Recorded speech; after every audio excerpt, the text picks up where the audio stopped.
Selamat sahabat dan selamat pagi kepada saudara-saudara yang kekasih di dalam Tuhan, khususnya kepada anggota jemaat Koltor di mana saja berada. Di dalam pagi hari ini, kita akan mempelajari pelajaran sekolah sahabat kita, dan sebelumnya mari kita tunduk kepala untuk berdoa, memohon pimpinan dan tuntunan Tuhan Allah menyertai kita dalam mempelajari firman-Nya ini. Allah Bapa yang bertahta dalam kerajaan surga, di hari Sabat pagi ini kami bersyukur kepadamu atas berkat dan kasih Tuhan yang menyertai kami sekalian.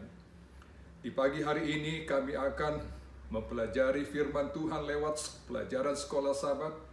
Tuhan memberkati kami dengan roh-Mu, agar firman ini dapat tertanam di dalam hati kami. Dan kami memohon dengan tuntunan Roh Kudus-Mu, boleh menolong kami semua untuk setia kepada Tuhan dan mendengar serta mengikuti akan firman yang terdapat di dalam kitab suci. Sertai kami dalam acara ini, ampunkan dosa kesalahan kami. Dalam nama Tuhan Yesus kami berdoa. Amin. Saudara-saudaraku yang kekasih di dalam Tuhan, pelajaran sekolah Sabat kita sepanjang minggu yang lalu berjudul Asal Mula dan Sifat Alkitab. Pelajaran ini didahului dengan ayat inti atau ayat hafalan yang terdapat di dalam 1 Tesalonika 2 ayat 13. Firman Tuhan mengatakan demikian. Dan karena itulah kami tidak putus-putusnya mengucap syukur kepada Allah. Sebab kamu telah menerima firman Allah yang kami beritakan itu, bukan sebagai perkataan manusia, tetapi dan memang sungguh-sungguh demikian sebagai firman Allah, yang bekerja juga di dalam kamu yang percaya. Tulisan Rasul Paulus ini kepada orang-orang di Tesalonika merupakan satu ungkapan kegembiraan yang meluap di dalam dirinya sebagai seorang rasul. Oleh karena umat-umat Tuhan Allah menerima firman Tuhan Allah itu dengan rela, dan mereka melakukan atau mempraktekannya setiap hari di dalam kehidupan mereka di muka bumi ini. Sehingga Rasul Paulus mengatakan, patut aku bersyukur kepada Tuhan oleh karena kasih-Nya, karena kamu telah menerima firman Tuhan itu di dalam kehidupanmu. Saudara-saudaraku, firman Tuhan itu diterima oleh mereka adalah sebagai firman Allah, kata-kata Tuhan Allah yang mereka baca dan pelajari di dalam kitab suci. Nah, saudara-saudaraku, bagaimana caranya kita sebagai anak-anak Tuhan Allah boleh melihat pelajaran firman Tuhan di dalam kitab suci ini merupakan satu penuntun yang baik di dalam kehidupan kita pada zaman ini. Tuhan berfirman dalam pelajaran sekolah Sabat ini, memberikan satu arahan kepada kita, apabila kita mau memberikan perhatian kita kepada firman Tuhan Allah, maka kita harus memberikan pikiran dan perhatian kita tertuju kepada firman Tuhan Allah. Firman Tuhan Allah yang berasal dari Allah sendiri sebagai pencipta kita, dan bukan kata-kata manusia. Kita boleh memberikan perhatian kita dengan sungguh-sungguh melalui kasih kita kepada Tuhan Allah, oleh karena Allah mengasihi kita. Karena tulisan atau perkataan dalam kitab suci itu adalah kata-katanya sendiri yang boleh menuntun Anda dan saya di dalam hidup ini untuk mendapatkan satu keselamatan yang dijanjikan oleh Tuhan kepada kita. Sehingga dengan demikian, saudara-saudaraku sekalian, apa yang harus kita lakukan terhadap kitab suci yang ada pada kita sekarang ini? Khususnya bila mana kita memberikan perhatian untuk mempelajari firman Tuhan, maka dikatakan kita harus menempatkan firman Tuhan Allah itu benar-benar pada kedudukannya, bahwa itu adalah perkataan Tuhan Allah, bahwa itu adalah nasihat Allah bagi kita pada zaman ini untuk kita lakukan di dalam hidup di dunia ini. Sehingga saudara-saudaraku sekalian, perlu kita mempercayainya secara serius dan menerima firman Tuhan Allah itu dengan segala kerelaan hati kita. Nah, saudara-saudaraku, bila mana kita membaca dalam firman Tuhan dalam 2 Petrus pasal 1 ayat 19 sampai 21, bagaimana Allah memberikan wahyunya, wahyu ilahi itu di dalam kitab suci. Di sana dikatakan kepada kita bahwa Petrus mengatakan para nabi digerakkan sedemikian rupa oleh Roh Kudus sehingga isi pekabaran mereka itu berasal daripada Tuhan Allah. Sehingga saudara-saudaraku sekalian, manusia atau nabi itu menulis dengan kata-katanya, tetapi pikirannya dituntun oleh firman Tuhan Allah. Pikirannya dituntun oleh kuasa Roh Tuhan Allah. Nah, sedikit saya akan menjelaskan kepada kita bagaimana Tuhan Allah memberikan inspirasi kepada para penulisnya. Sahabat, yang lalu kita telah mempelajari bahwa Allah menggunakan ada 40 orang penulis yang berbeda usianya, berbeda latar belakangnya, dan berbeda dia punya jabatan dan situasinya. Tetapi di dalam keberbedaan mereka itu, disinilah keunikannya, bahwa Allah menggunakan mereka menulis dengan kata-kata bahasa mereka, dan mereka mengarah kepada satu tujuan, yaitu Allah di dalam rencana keselamatan untuk membawa manusia masuk ke dalam kerajaan surga.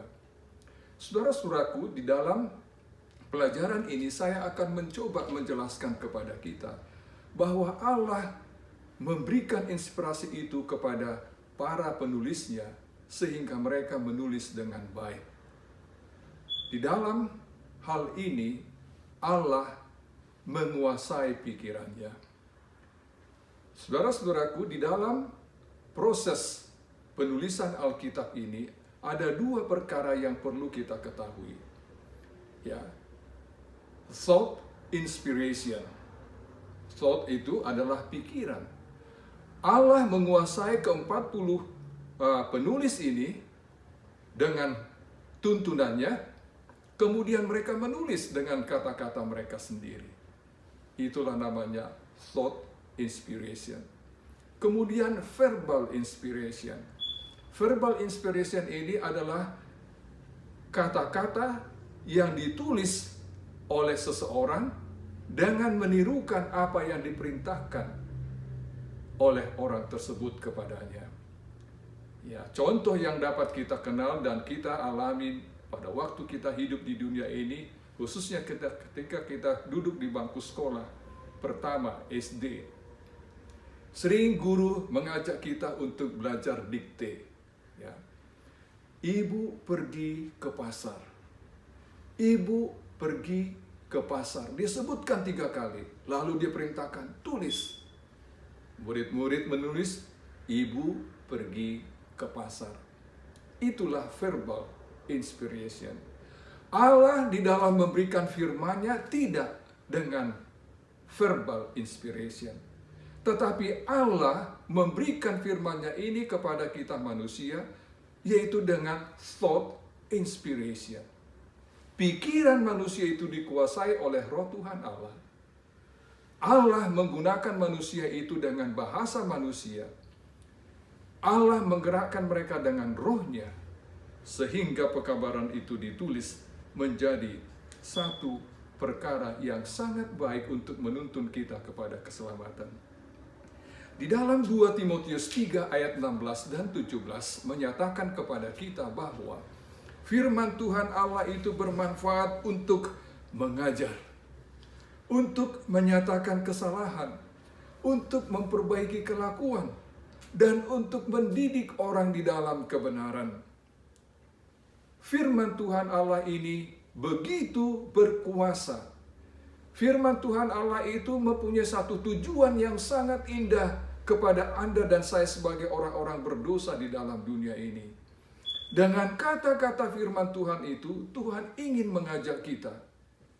Dia mau mengajar kita, Dia mau menyatakan kesalahan kita, dan Dia rindu agar kita memperbaiki kelakuan kita. Dan firman Tuhan Allah, bila mana Anda dan saya turuti, pelajari, terima dengan segala kerelaan hati kita, maka firman Tuhan Allah itu akan mendidik kita di dalam kebenaran. Saudara-saudaraku yang kekasih di dalam Tuhan, Allah menunjukkan kepada kita manusia firman-Nya. Dia menggunakan manusia untuk menulis dengan kata-kata dan bahasanya. Dan itu menjadi satu pelajaran yang sangat penting untuk kita sebagai umat manusia di dalam dunia ini. Nah, saudara-saudaraku, bila mana kita membaca di dalam firman Tuhan, Keluaran 34 ayat 27, Allah memberikan perintah kepada Musa dengan mengatakan, tuliskanlah segala firman ini. Sebab berdasarkan firman ini telah kuadakan perjanjian dengan engkau dan dengan Israel. Saya mau garis bawahi, tuliskanlah segala firman ini. Dalam Keluaran 17 ayat 14 dikatakan, tuliskanlah semuanya ini dalam sebuah kitab sebagai satu tanda peringatan. Saudara-saudaraku, coba kita berpikir, kenapa Allah memerintahkan Musa agar firman Tuhan Allah itu ditulis? Nah, dikatakan di atas tadi kepada kita bahwa firman itu Allah harapkan Musa tulis, ya, sebab firman itu merupakan satu kata-kata yang diberikan oleh Tuhan Allah kepada Musa untuk disampaikan kepada bangsa Israel, sesuatu yang bisa mereka dapat pegang, sesuatu yang mereka bisa dapat baca, sesuatu yang mereka bisa dapat ajarkan kepada orang-orang lain. Nah, saudara-saudaraku, dikatakan kenapa Allah meminta Musa untuk menulis firman itu. Dikatakan dalam pelajaran sekolah sahabat kita ini, yang pertama, agar kita tidak mudah lupa. Saudara-saudaraku, Allah Bapa kita yang di surga sangat bijaksana. Dituliskan itu supaya kita jangan lupa.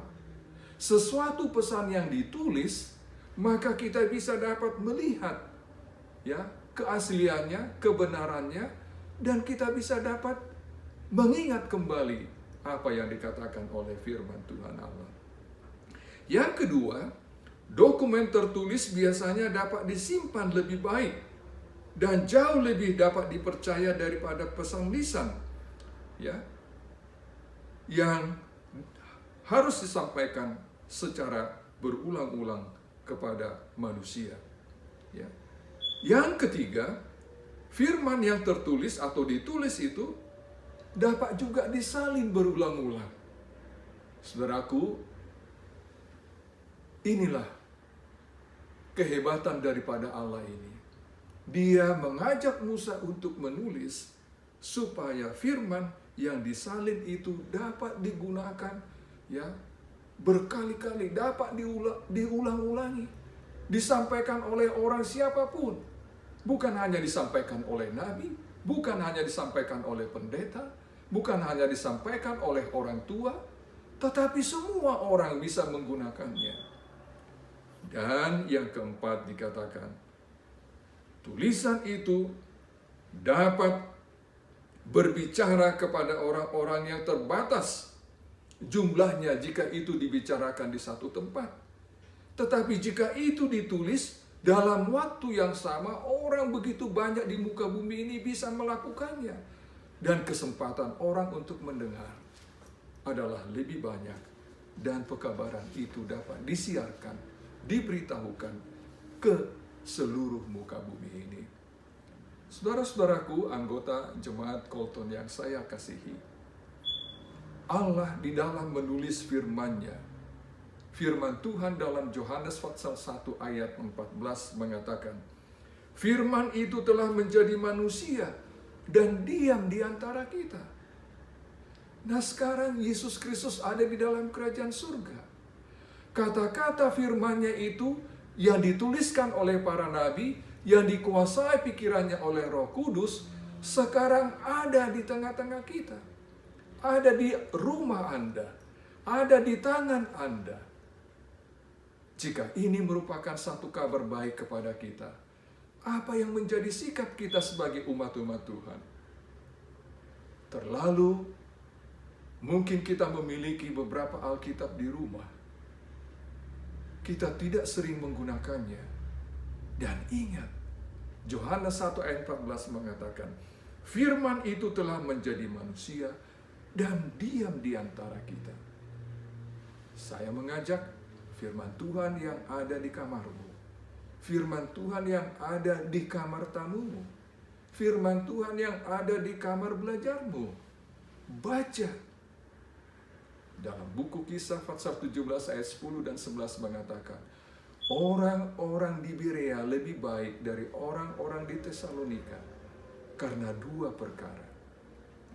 Mereka menerima firman itu dengan rela hati, dan yang kedua, mereka mempelajarinya setiap hari.